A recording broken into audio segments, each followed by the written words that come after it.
आज भगवान श्री कृष्ण की बांसुरी के उत्पन्न होने की एक सुंदर कहानी सुनते हैं। हम सब जानते हैं कि भगवान श्री कृष्ण के हाथ में सदैव बांसुरी रहती है।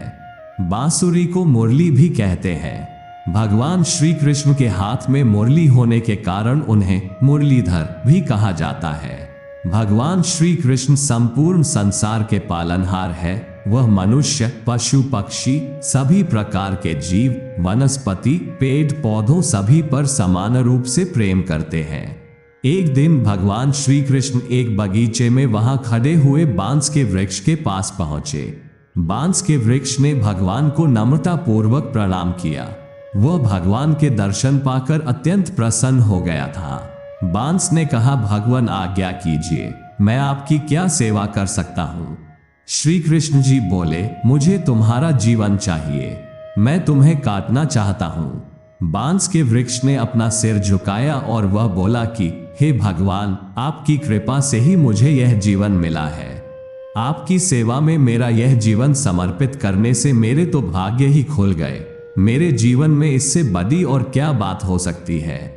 इस सृष्टि का प्रत्येक प्राणी आपके चरणों में आने की अभिलाषा रखता है। हे प्रभु, मैं कितना भाग्यवान हूं कि आप स्वयं ही अपने हाथों से मेरा उद्धार कर रहे हैं। जीवन का अंत तो कभी न कभी होने वाला ही है, परंतु यदि वह प्रभु सेवा में अर्पित होता है तो उस जीवन का उद्धार हो जाएगा। वृक्ष की बात सुनकर भगवान बोले, देखो, यह बहुत कठिन है, इसमें तुम्हें बहुत पीड़ा होगी। तुम्हारे मन में ऐसा विचार आ सकता कि मैं ऐसा क्यों कर रहा हूं। बांस ने हाथ जोड़कर कहा, नहीं भगवान, मुझे होने वाली पीड़ा को सहन करने की शक्ति भी आप ही देने वाले हैं। मेरे प्राणों पर केवल आपका ही अधिकार है। मैं स्वयं को आपके चरणों में समर्पित करता हूं। भगवान श्री कृष्ण ने उस बांस को छोटे छोटे टुकड़ों में काट दिया। प्रत्येक टुकड़े पर श्री कृष्ण जी ने उसमें छेद बनाए। इस पूरी प्रक्रिया अर्थात काटने, तराशने और छेद करने में बांस को बहुत पीड़ा हुई, परंतु बांस ने वह संपूर्ण पीड़ा भगवान की कृपा से सहन की। कुछ समय पश्चात उस बांस का रूपांतर एक सुंदर बांसुरी में हो गया। भगवान ने स्वयं उस बांसुरी को अपने होठों से लगाकर उससे मधुर धुन बजाए। भगवान श्री कृष्ण अब इस बांसुरी को सदैव अपने पास रखने लगे। भगवान के हाथ में उस बांस को सुंदर बांसुरी के रूप में पाकर बांस को विश्वास ही नहीं हुआ कि उसको एक मनमोहक बांसुरी का रूप मिला गया है। उस रूखे बांस से बांसुरी बनने पर उससे मनमोहक सुर भी निकलने लगे हैं और वह बांस भगवान श्री कृष्ण जी के चरणों में बहुत कृतज्ञ हुआ।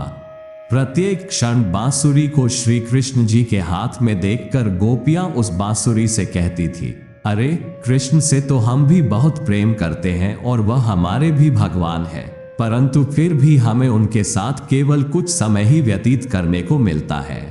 बांसुरी, तू कितनी भाग्यशाली है कि श्री कृष्ण तुमको अपने अधरों से लगाए रखते हैं। सोते हैं तो भी तू उनके साथ रहती है और उठते हैं तो भी तू उनके साथ होती है। तुम प्रत्येक क्षण उनके साथ रहती हो। तुमने ऐसी कौन सी तपस्या की है कि भगवान तुमको अपने हृदय से लगाकर रखते हैं। हमें भी इसका रहस्य बताओ। बांसुरी ने हंसकर परंतु प्रेम से उत्तर दिया, इसका रहस्य यह है कि मैं अंदर से खोखली हूँ और मेरा अपना कोई अस्तित्व नहीं है, अर्थात मेरा पूर्ण अहम भगवान के चरणों में समर्पित हो गया है।